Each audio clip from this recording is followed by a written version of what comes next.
I'll invite the first speaker, Sundar. Sundar is the founder of Ideophone. They're one of the few companies who have really launched great apps, pretty much focused on Indian local, utility.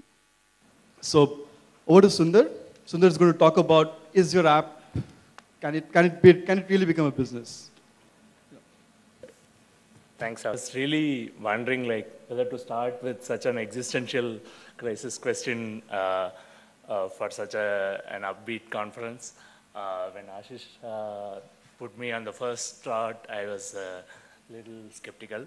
But I guess it helps to ask such a basic question, and I hope there will be answers emerging from successful lab builders, people who have succeeded with apps as business in the upcoming sessions. So the key question is, a lot of people build apps, and some of them also get a lot of users, but can we build successful businesses on top of them? So there is a typical yes and no, but with a large no. So,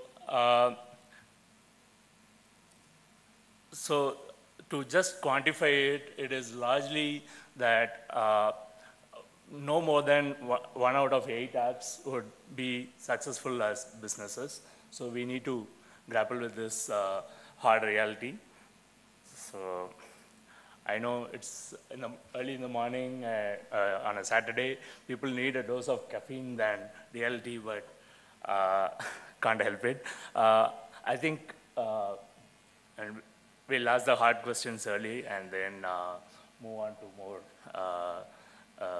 positive things as we go.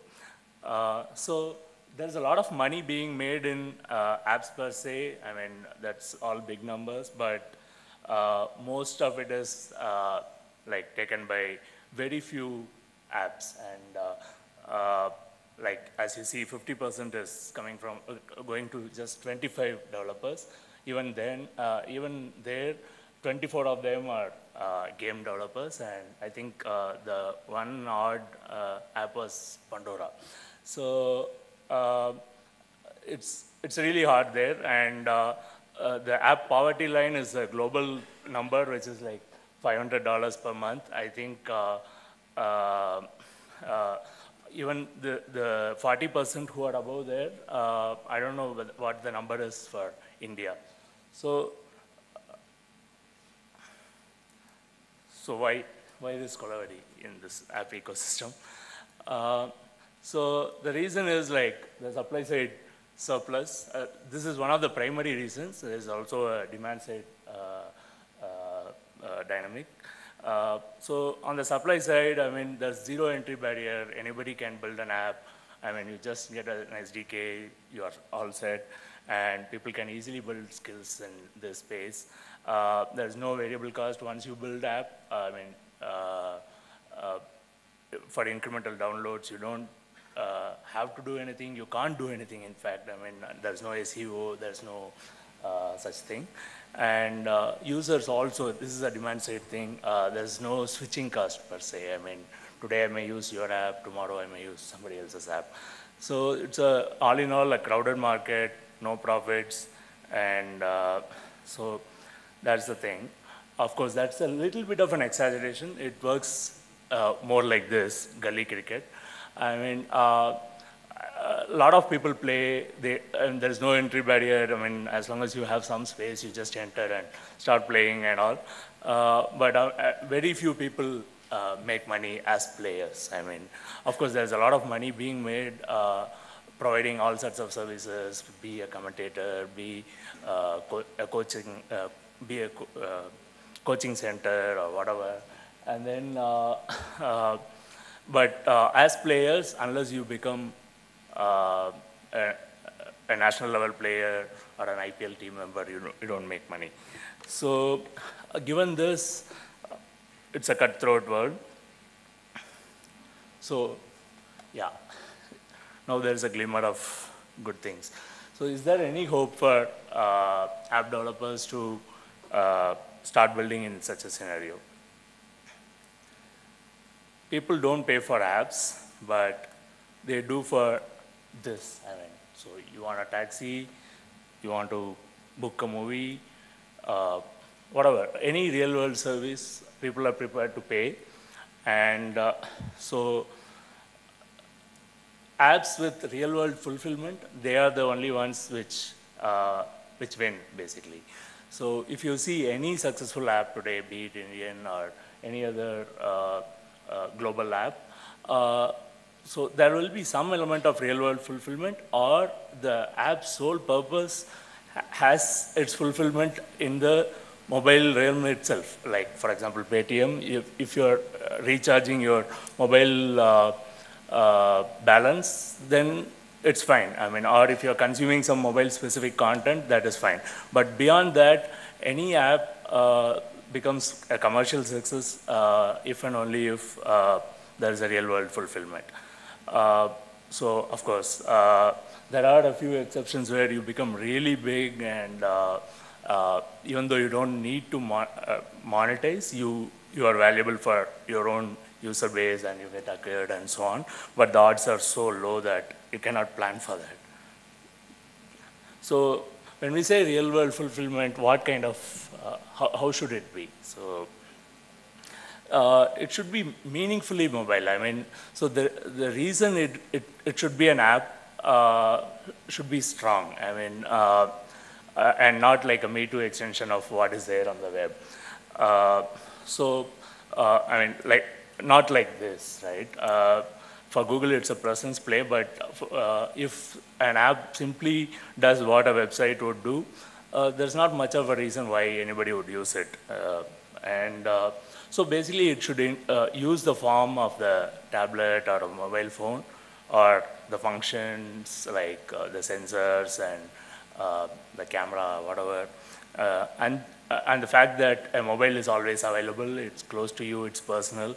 So it should use some defining characteristic of a mobile phone. So something that can't be done on a PC, we should think of this thing. I mean, for a lot of Indians though, I mean, things that are otherwise possible to do on a PC online is not doable, because not many have even access to a PC. So for a lot of people, mobiles are the first devices. So if you're building apps for that segment, certainly yes. I mean, that's a different dynamic altogether. But in general, think of the camera, the location information, the fact that your phone carries a SIM card. I mean, basically it can receive calls, it can send calls, like Truecaller. I mean, it leverages the contact book. I mean, there was a short-lived successful app called Zip way back before Android days. I mean, like it ought to have been a big success, but it got acquired too soon. They basically said like the biggest social network is lying there with you on your contact book. And then in those days, I mean, Nokia N72 and such, it was hard to sync your contact book to the web, and they leveraged that. And I mean, think of such ideas which leverage the fact that it is on a phone. I mean, that is where the users will be convinced that I should use it on a phone and not on a PC. And yeah, and then defensibility is a problem. I mean, so even if you build a successful app, since the entry barrier is so low, somebody else will also build it, maybe add a better feature and I mean, outsmart you. So how to be aware of that? I mean, so basically the more people use your app, the more defensible it should get. I mean, you should build it in such a way. So how does it happen? I mean, network effects, data aggregation, and habit formation, or ecosystem building around the user base, things like that. I mean, so for example, Zomato, I mean, once you have enough users using it, rating it, etc., the restaurants cannot ignore that. And once that's like a self-fulfilling thing, and so users will continue to use it, something like that. And then the last and important thing is there should be some way for somebody to pay. I mean, not necessarily the user, but there should be a way. I mean, Many people who might have used apps before the Android days would remember NGPay.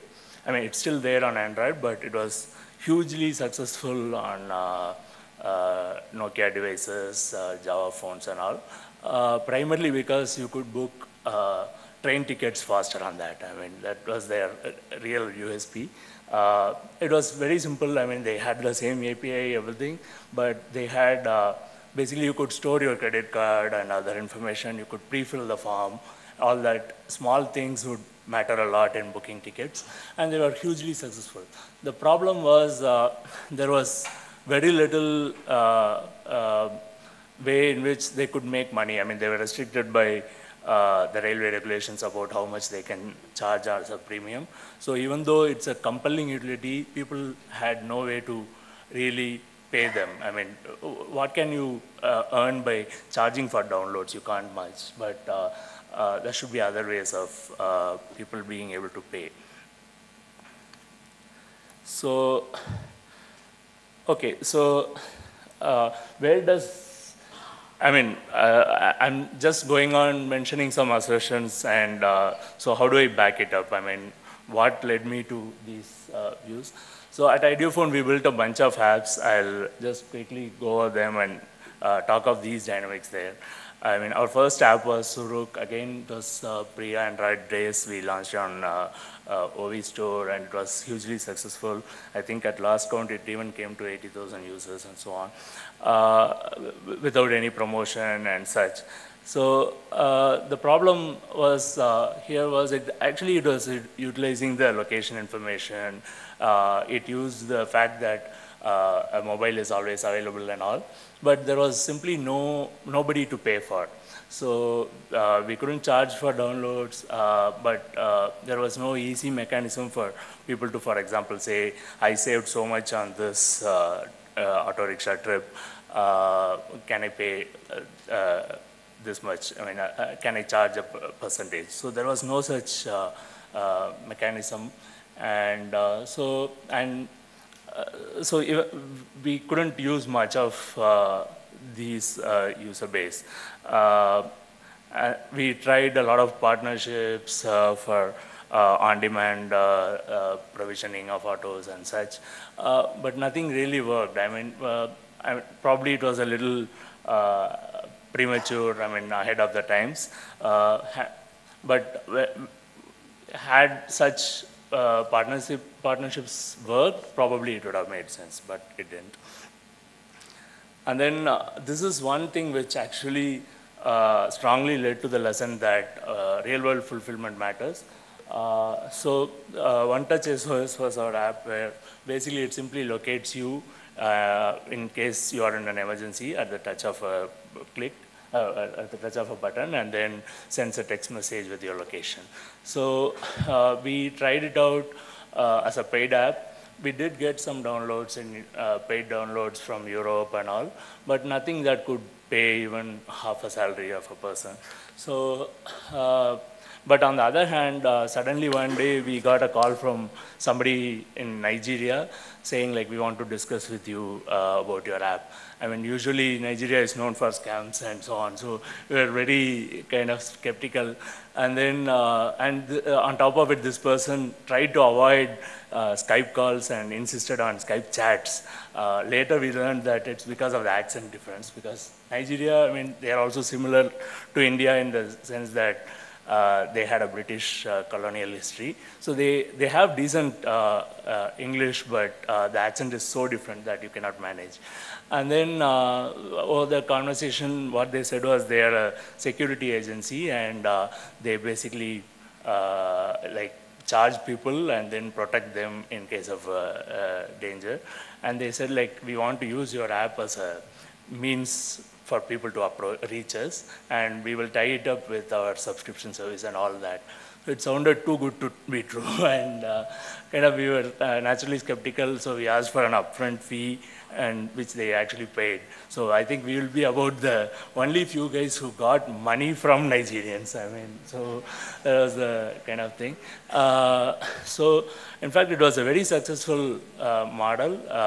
People would pay $1,000 for this subscription service for a year based on the app, of course, based on the real world fulfillment. So that was such a dramatic thing, at a $1 app getting $1,000 per year. Of course, I mean, it's a lot of specific dynamics. I mean, there are a lot of oil extraction companies and people face danger and all. But the problem is the market was so small. I mean, if that experiment we were able to replicate in a market like India, we really tried. I mean, so it would have been a big success.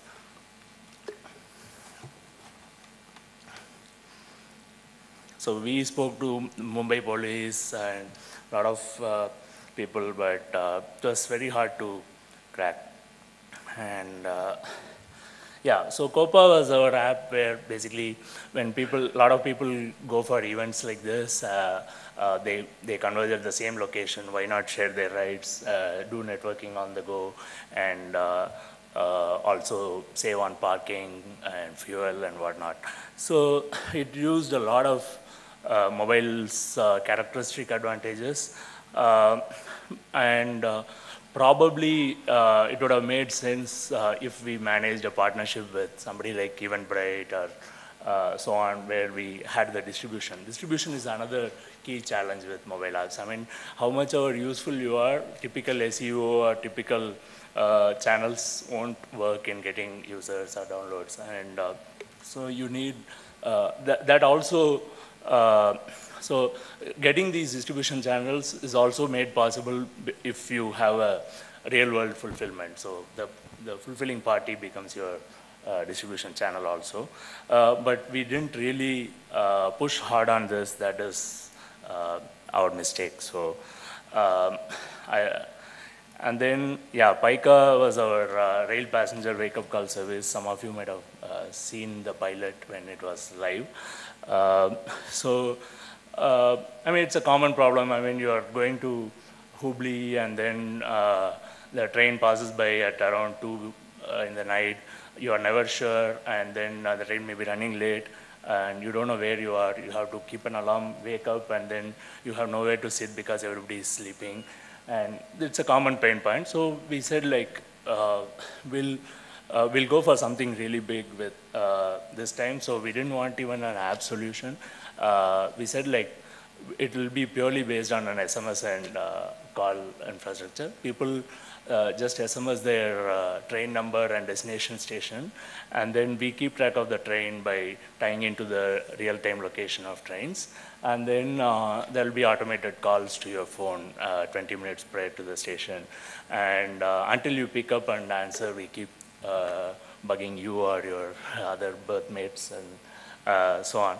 So it was, and mind you, the market is immense. I mean, so there are 800 crore rail trips in India every year. So that's such a huge market, and this is something where even payment was kind of not a real issue.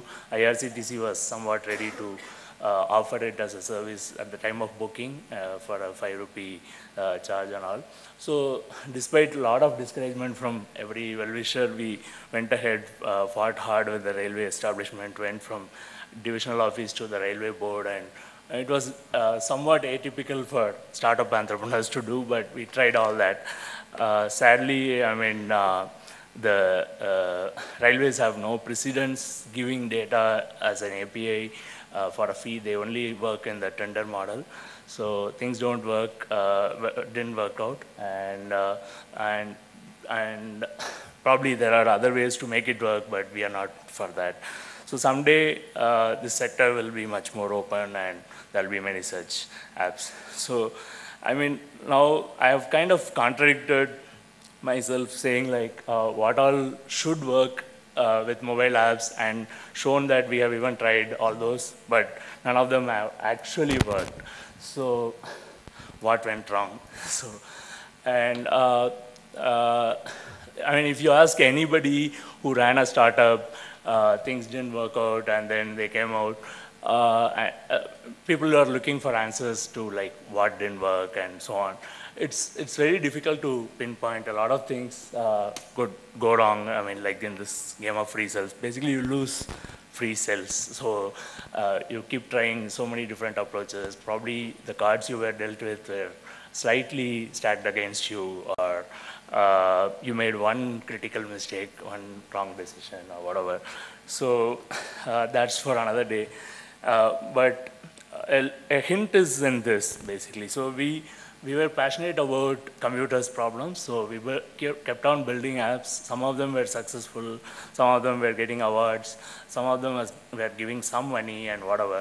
So we kept on doing things, but you can't ride two horses at the same time, and we had like 5+ apps.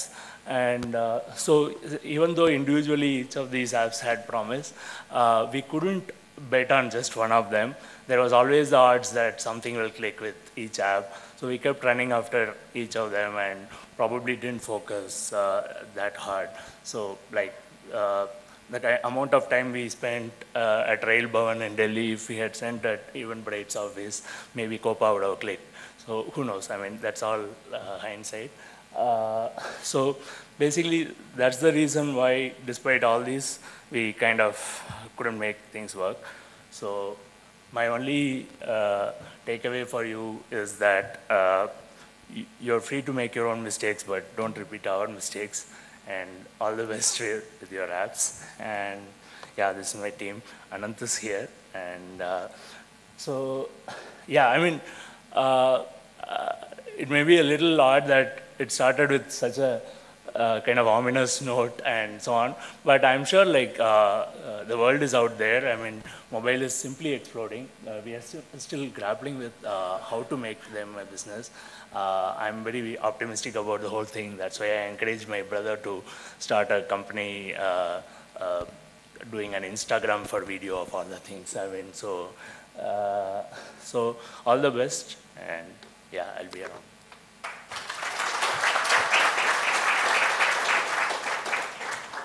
From the station. So such conversations are much more valuable apart from the distribution benefit you get. I mean, people become evangelists for your product on Twitter, but it is happening much less now in the crowded space that Twitter has become. The stream is just flowing, nobody has meaningful conversations.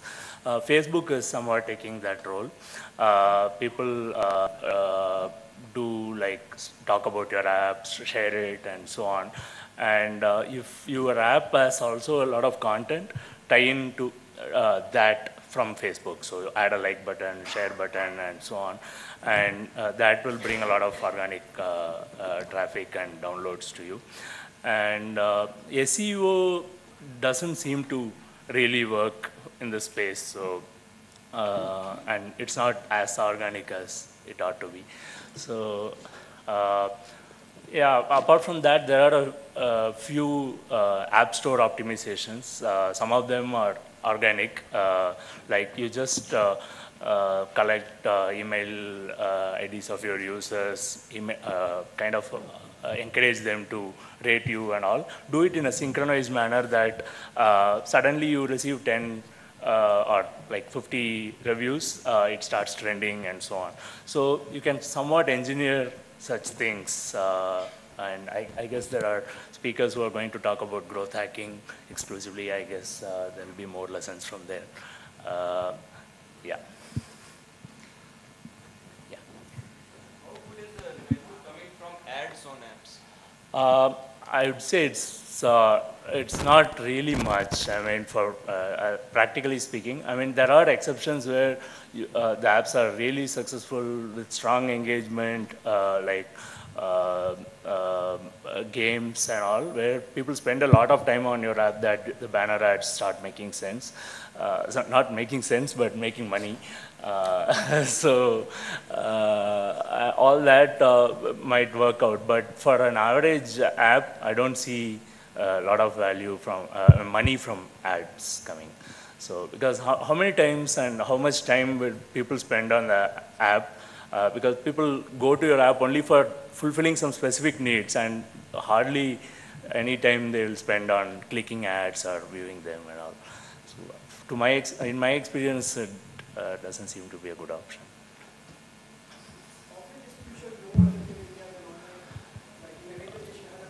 Correct. I think That's a very valid point. I think in India, like traditional advertising kind of seems to work for apps, interestingly, even though it's an online world. Uh, uh, One part of offline distribution, which is the in-store burning and stuff, I don't know how much success it has come, though there is a lot of potential. But traditional print media advertising or banners and such probably have really worked. So. Hi. Right now, Facebook providing a platform, right? How much more sense if we think that when we build an app? Sorry, Facebook, how much more? Facebook also providing a platform to publish Correct. your apps, right? Correct. Can So, yeah, I think it's a tremendously important platform, and that's where most conversations with real people happen these days. So, yeah, if there is a way by which your app can be tied into a Facebook app and meaningful actions can be performed on the open graph, Facebook's open graph, a lot of the app will really go places. Basically, it will find a lot of reach, and it can give a lot of downloads and so on. So, and it's also helpful because it increases engagement and thereby making it more defensible. It ties into that. I mean, as more people use and as more friends start interacting with you through this app using Facebook, it's harder for them to move away. Yeah, hi. Regarding that train wake-up service, did you try the premium numbers and the premium SMS? Yes, so there the monetization was not really a challenge. We only offered it as we deliberately put it on a free number, but we could have easily done it with a premium number. So there the problem was with the other side of the ecosystem where we were not given commercial access to the real-time train data. I mean, we could have scraped it, but you can't run a commercial service, and that too, like of people waking up on time on a script site. So that was why we paid. Yeah, but as monetization, premium numbers would have worked in that case because it's a compelling use case. But of course, you would end up sharing a lot of money to the number short code owners. I think that should probably change for the question. Yeah. Hi. I have a question. So each of these apps that you have made, can you give us a quanta of investment that have gone both in the terms of manpower as well as in the terms of investment that you have done? Right. Our biggest investment has been Anant sitting here. So I mean, having him as co-founder, we never had to worry about building apps, the effort taken to building apps or even time to ship and all. So it so happened that once we arrived at the ideal solution and allowing for some experimentation of different approaches, etc., building the app itself never took more than a week for us, so for each app. And of course, it kept on getting refined over time with user feedback, etc. But the actual building effort didn't take more than that. So, yeah.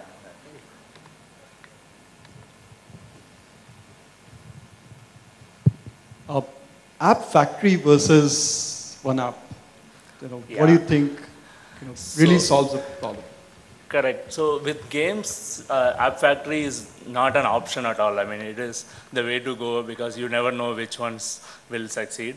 If you got a thriving app building services like Robosoft and all, you have room to experiment with different apps and do it as an App Factory approach. And they've got, I hear that they have got a lot of globally successful apps, but maybe not commercial success.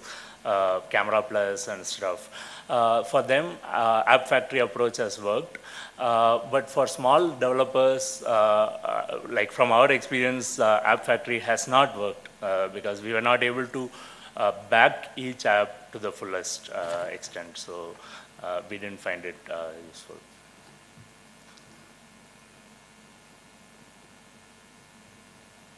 Yep. Yeah, I'll be around anyways. Cool. Thanks, Sundar.